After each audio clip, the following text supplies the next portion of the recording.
Continuing our garden tour here in Raleigh, North Carolina, I am numbering these tours, and so this one will be like part 6 or part 7. I actually don't know where we are, nor do I know how many plants this is in this front garden. It's in the hundreds in both the front and the back garden. There are a lot of changes that have happened over the last year. Some of the plants are very familiar in previous tour videos, and then there's some other things that have been added to the garden. And we added a lot right before we had an open house that changed the garden substantially, plus some housework and other things really allowed us to add things. Let's jump in and talk about plants. So this is Miss Kim lilac. This is a Korean lilac. It's a little different than the French lilacs that you would grow in the northern areas. We just don't get enough chill hours on them. They don't stay asleep long enough, basically. They don't stay, have enough time with the cold temperatures in the winter, temperatures below, 45 degrees at night, was what we need for chill hours for things. And we just don't get enough. We don't get enough on most lilacs, but this one we do. This is another one of those plants that's going to go into the group of be careful not to prune it a whole lot. It's about 6.5 feet tall and probably 6.5 feet wide. We've been limbing it up a bit so that we can tuck some things up under it. And it blooms it blooms fantastic. It's short bloomed. It's a lilac. It smells like a lilac. It's got lavender color clusters of flowers on it. It's very short bloomed. You'll catch it on a peak day and celebrate it when you do, because 3 days after that, it's going to be dropping flowers. But the shape of the plant's nice. Typical lilac shaped, kind of heart shaped foliage, a little smaller than what we would see on other lilacs. But it's what we can do here in the South for lilacs, and there are some others as well that we can do well. There's an epimedium. These epimedium are just great in these dry shade, forgotten places here in the garden. And we see that around the neighborhood as well, folks that have planted epimediums in the past. You'll get these little delicate flower spikes on them in the spring. Lots of varieties of these. If you go on the Plant Delights website, you'll go down there's a lot of different epimedium available in various heights and various heights, various shapes, different shaped leaves, that kind of thing. They'll bloom in the very, very early season, and if we cut them back a bit right before they bloom, the blooms are a little more showy. We just kind of don't, and the flowers just kind of barely stick up above the foliage. But it's one of those plants that's covering some ground in a dry, shady space, and it looks great year-round out here. A couple of hosta that are not really named. I think that's just Ora marginata over there, which has been around forever, which just means outside variegation. You get the inside variegation or the outside variegation. That's how variegated hosta used to be. Now you'll see through this video series, dozens and dozens of hostas with all kinds of interesting variegations. And this is just Royal Standard, but these are from Steph's dad from their house up in North Raleigh when she was younger. You'll see a little bit of snail or slug damage out here in the garden, not a whole lot. We don't have a lot of debris, a lot of things piled here and there for them to hide. Not a lot of hiding spaces for them, but you do still, if you have hosta and it gets moist for some period of time, you're probably going to have, there's enough places for them to hide out probably, to cause a problem potentially. This podocarpus is called Roman candle. That one we put in, and then this is a place we kind of ignore over here, and it got dry and it struggled for a while, but it grew out of that. Finally this winter it got itself rooted in enough and came out with a brave face basically and put on some growth this season. We have another one in the back garden that you'll see is a lot more vigorous, ahead of this one. It's ahead of this one. They were planted about the exact same time, but look at this incredible white coloration on this one. I think this one needs a little bit of afternoon sun protection. Otherwise it will burn. The other podocarpus can typically take a little more sun than that. And we'll see at least one more variety of podocarpus coming up in the back garden. That thing's gonna get tall and narrow over time. So it can get 8 or 10 feet tall, eventually, but stays kind of narrow like this. And you can shape these podocarpus however you want. If I wanted to keep this thing this tall and this wide for the next 20 years, I could. Just cut it anytime into any shape, basically. Easy plants for the South. Conifer that actually likes the South. A lot of the conifers that we're talking about in these series of videos, we're pushing the southern boundary on.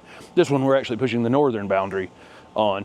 And then we've got a begonia in a container on this little bicycle. There's some garden art here and there in the garden that we've collected over time. We don't really go out and shop for things so much like this as we do try to find things when we're on the road that are interesting. A lot of the plants are that way as well, where we're trying to have the garden be lots of things that have memories, you know, from trips that we've taken and that kind of thing. If we were ranking the plants in the garden by our favorites, this Burning Love Leucothoi might win Steph's favorite plant, and it's certainly near the top. Well, actually, it's the Indian hawthorn that's above it, right above it. But this Burning Love is definitely high on both of our list, and you know, I'd love to have even more growers growing this plant. It's such a great leucothoi. It's not a native leucothoi. It's actually a Japanese or an Asian species of leucothoi, and we've got great native leucothoi as well. But this one has this incredible compact habit. It's always doing something. It's in the winter time, it's kind of a purple color. The new foliage in the spring is kind of purple. The flowers, it has these little pendulous flowers, clusters on it, flowers like crazy. This is the only time of year that it's just kind of green, and it's the heat of the summer. 9 months out of the year, though, it's doing something. It's flowering, it's purple, it's growing, it's, you know, something interesting, and it kind of meatballs itself. You know, this hasn't been pruned at all, and this is how full it is.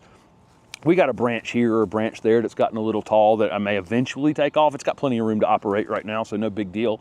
But maybe at some point we would do a little bit of pruning on it. But thus far, it's just such a great plant. Took this, just disclosure, it took about 2 years for it to start blooming. And you know, it had a few blooms that first year, and it seemed like, well, those blooms are insignificant. And then after it had settled into the ground, it was just covered in flowers the second year, and then the third year really flowered quite heavily. There is a sage behind it that's a fall blooming sage. This is pineapple yellow sage. It will bloom October. For us in the area. These are always interesting. They get about this height by midsummer, and then they all kind of put on a little bit of growth between now and then, but then all of a sudden they go from this to 6 feet tall and in full bloom when the days get shorter and the nights get a little bit cooler. Although we've had some of our fall blooming things blooming a little early this year, and this does seem a little early to have this much growth on it in middle July. So I'm kind of curious as to why it's jumped out ahead, and again, other things in the garden are the fall blooming things are way out ahead of where they should be too. So that's a curiosity right now. One of the encore azaleas is behind it. That's Majesty, and it's a little crowded in here, and we've got some space to move it now, so we may slide it back just a little bit at some point, give it a little bit more room, but it's a little thinner than it would be. But this is the double purple flowering encore azalea, and it in the fall will just be absolutely solid purple. It turns solid purple, and you can see all the spent flowers on it from the late spring. It's a really heavy flowering variety of encore azalea. Then the Cestrum parkii, one of the stars of the garden here. I just got off a consultation just a minute ago before we started filming this with a gentleman who has one down in the eastern part of the state, and it smells like peanut butter when you or kind of fetid peanut butter maybe when you hit the leaves. So if you have deer issues, this is a good plant to have. For us right here in Raleigh, some winters it will get killed completely back to the ground. Other winters it seems to be hardy above the ground, but regardless, I cut the thing to the ground and then I select about 5 or 6 or 7 vertical pieces to replace them. It never stops blooming. It looks the same from the day it starts blooming until it gets a freeze on it in the fall. It looks identical. I don't even know how it does it. It kind of eats the previous flower clusters and branches out and kind of eats those and goes around. So we don't have to deadhead this like you do like a butterfly bush or something like that. I think Steph will come over here occasionally and cut a few of them off, but it's pretty good about kind of absorbing spent flowers and just keeps on flowering. One of the hummingbird's favorite plants in the garden. We can come out the front door here and see the hummingbirds in this spot. And then we have a hummingbird feeder right around the back of this wall, and then a couple salvia back there that are their favorites. This is kind of the hummingbird alley through the garden here. Sarcococa or sweet box. Down below that, this is the Sarcococa orientalis, or the this is the Chinese sweet box. It'll get a little bit taller. There are other species of sweet box that will stay shorter than this one. You can see how full. This is 3 little 1-gallon plants planted about 3 years ago, and they filled in nicely. They bloom in February, super early, February, March for us. Insignificant flowers down the stems that are quite fragrant. But you can see it's Sarcococa's in the box family, the Buxus, with boxwoods, and you can see they're kind of, they're definitely different leaf shape and different plants overall, but you can see they're just as well behaved as boxwoods and can kind of be shaped into boxwood-like shapes, and just one of those plants that you can get pretty formal with. Okay, that's what I'll say. Then the Edgeworthia is just really taken off. It's out here in the path just a little bit, and I'll in the future prune some of this back in this direction. Has this uniform habit all on its own, so I hate to have to cut it in the future because it will change this perfect little self-meatballing that Edgeworthia does. Really interesting, and I've shown this in the past, but I'll show it again right now on one that I haven't cut. Let's go a little further down in here. So way down in here in the bottom, you can see that branch split into 3 branches, and then it grew this way, and this one split into 3 branches, and then following that limb right there, this one split into 3 branches, and then this year, what happened? It split into 3 branches. So it's always doing that. And that's what ends up making it so uniform, and it's able to get out in every direction and collect light. And it'll have these clusters of dangling flowers on it in February, March, depending on how the winter is going. They are nodding, so they're kind of pointing downward. Once this gets tall enough, you'll be able to see them a little bit better, but you have to kind of peel them back a bit to see the flowers. They're yellow typically, but there are other colors of Edgeworthia as well, but that fragrance is overwhelming. You won't even need to see the flowers on these things but they flower with no leaves on them. So I should point that out. So the flowers are on them as the leaves are coming out during that time of year. So the flowers are showy, but you don't even need to see them. You can smell them across the entire garden out here. But this is definitely one of the favorite plants here in the garden, and in any garden that we ever tour. They always look like this. Just great ornamental plants. A couple of hosta over here around the Edgeworthia. This one's called this one's called Venetian Skies. You can see the flower spikes on it right now. It really filled in quite a bit over this first winter in the ground, and there's a really showy one over here to the left of that called Vulcan. It's a newer addition to the garden. I expect it to wake up and be bigger, better, fuller next season and give us some flowers. But you can see the showiness, and I was just talking about, when I started in this business 38 years ago, the variegated hosta were an outside variegation or an inside variegation, and that was it. And that was your basic hosta. And now, just like every year, it seems like, giant hosta and miniature hostas and blue hostas and stem colors and fragrant flowers and just the craziness of all of that. There's a peony that remains here. We actually had transplanted some from here, and that one has managed to stick around. And then there's some lily of the valley, not one of my top favorites, but it was one of Steph's mom's favorites. So we've given a spot over here for those, and they've occupying the corner along the path and doing a pretty good job with that. We've got this really tough looking Osmanthus fragrans. This one's called Fudding Zoo, and it is the most floriferous of these types of Osmanthus, meaning you can actually see the flowers. The flowers are in bigger clusters, whereas on other Osmanthus, you smell them, but then you have to kind of go searching for the flower in the plant. This one is definitely more flowery. It's lived a very tough life. It was in a container for way too long, and it thinned out, and then we've moved it like a couple times in the ground. It's finally settled into a home, and I think next spring it'll really start to fill in and take shape. And if we do a little pruning on the top of it in the future, we can get it to fill out a little lower down below. We actually have 3 of something planted together. Imagine that. You know, you don't see a lot of that in these videos, do you? This is a new Mahonia called Silver Caress. It's similar to soft caress, but it's a little bit, the leaf blade is a little bit wider.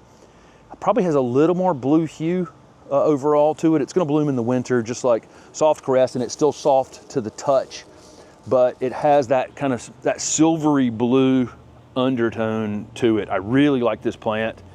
I think it's really going to be super, super popular. This is going to be a great part shade, tough as nails ornamental plant that blooms in the winter time. You know, so it'll have great pollinator plant and just a really, really nice ornamental plant overall. And again, limited availability on these at this point, but you're going to see lots and lots of them moving forward in the future, and probably somewhere in that 3 to 4 foot range, ultimately by 3 to 4, something like that. Back here behind it is another Osmanthus. So we have, I think, maybe 4 different Osmanthus fragrans in the garden. This one is called Misty River, great variegated one. And it's going to get, I didn't think this variegated plant, and I said this in a video earlier this year, I didn't think it was going to bloom as well maybe as the green foliage varieties, but it blooms every bit as well. So it'll have the fragrant white flowers on it. Typically in the months with R's in the names, you know, similar to some of our seafood operations, you know, where they get the cooler nights and it starts to bloom. And so they'll bloom in the fall, super, super fragrant, and then they'll take a break in the worst of the winter and then pick back up in February into March, that kind of thing. And it's really kind of warm evenings that you can smell these Osmanthus. I'm not a fragrant flower person, for sure. I'm just not like the really pungent flowery things. I'm not the perfumey kind of scent. This is not that scent. It's just like the perfect fragrant scent to me. I don't know how to describe it, but it's orangey, citrusy kind of fragrance to it. There's a monkey puzzle, and it's kind of a monkey puzzle in holding.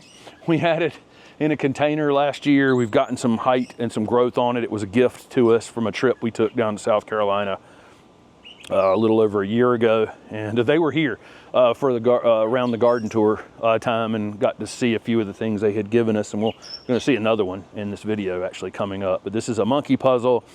Monkey puzzles in our area are marginal, so you know, at some point we'll probably get enough cold on it to kind of knock the top back on it, which is what's happened over at the Ralston. And so the monkey puzzle over at the Ralston is kind of a shrubby thing rather than a tall, interesting kind of pole with, you know, like it is right now.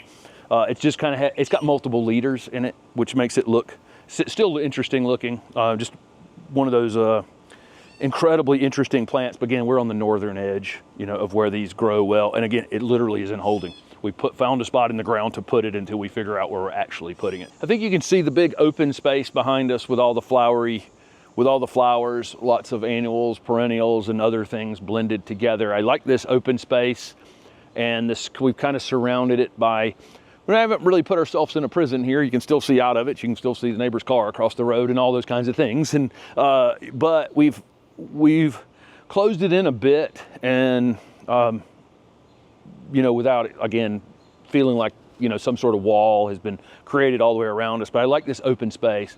Pollinators absolutely love this front garden space, and it's sunny all day long. So this is a camellia species called Handeli. This is Snowbells is the variety. It gets tons and tons of flowers on it. They're a little smaller than some other camellias that we like. I love the texture of this camellia, though, the new growth on it. There are lots of camellia species, and T is Camellia sinensis, and then of course Camellia sasanquas are fall blooming camellias that people have in their gardens all over the South, and Camellia japonicas typically bloom in the first of the year, except for we have one that actually blooms in the fall. There's Camellia azalea, which will be a completely confusing species of camellia. That are lots of those are going to be offered in the world pretty soon. That are summer flowering camellias. But I do love this Camellia Handeli. It's got this really, again, really neat texture. All season long, the growth has this burgundy color on it. We transplanted this one, and I cut it back a bit when I did, maybe a month and a half ago. And then it got really, really dry and hot out here. But it's done fine, and it's actually put on 3 inches of growth since then. This is a Camellias obtusa called Shiraman. These can get quite tall in the future. We've seen these very tall. They're a little slow growing, so it's not like it's in a big giant hurry. There's a little burn down here on it. I'm going to show you that. You know, as some things have gotten dry during the season, we see, you know, a little burn here and burn there on some of the plants where the sun is basically taking water out of the foliage faster than it can get water back up into the plant. Pretty good indication that we've gotten a little bit of damage, you know, from the heat and the dry weather. This Indian hawthorn is called Clean Sweep Snowbank. It's this Clean Sweep series. There's going to be several in this Clean Sweep series, and they're disease-resistant Indian hawthorns. One of those nice things that have kind of can return to our landscapes, because for a while we had very disease-prone Indian hawthorns planted everywhere, and they, you know, faded over time. This one is incredibly clean, white flowers in the spring, perfect little dome shape without having to do any pruning to it. Can probably sit there the next 10 years and not really need any attention at all. Gets a purple berry in the fall, which apparently is medicinal in some way in Asia. I don't know what it's actually used for. Deer will eat Indian hawthorn, so if you have deer issues, you know, my deer would go around things in my nursery to get to the Indian hawthorns. It was always kind of weird, you know, how much they like them. So there's something in, I don't know, it's always strange to me how an Asian plant can come to the United States and that U.S. deer know that that plant is nutrient dense in some way and beneficial to it. It's always kind of wild to me, but they can just sense it, you know, whatever is in that plant that that it's, you know, whatever it's used for. The Powwow series of Echinacea, couldn't recommend them anymore. That's Powwow White. These were just planted right before the open house that we had recently. We've got a couple of others that are out in front of the Indian hawthorn that are blooming. They tend to stay a little smaller, a little more compact. What's the purple one stuff? The Wild Berry is the that one. You see how compact it is. Again, these are newer, and we're able to buy these in smaller containers at big bloomers. So that's you know, one thing that we like to do when we can. And these are tough enough. I wouldn't honestly, some of the other echinaceas I just wouldn't trust to put in small plants in, but this Powwow series really holds up well in the heat, the sun, the winter, our soil type, whatever it is. You know, all of them have been good performers here in the garden. There's a stachys right in front of the Indian hawthorn.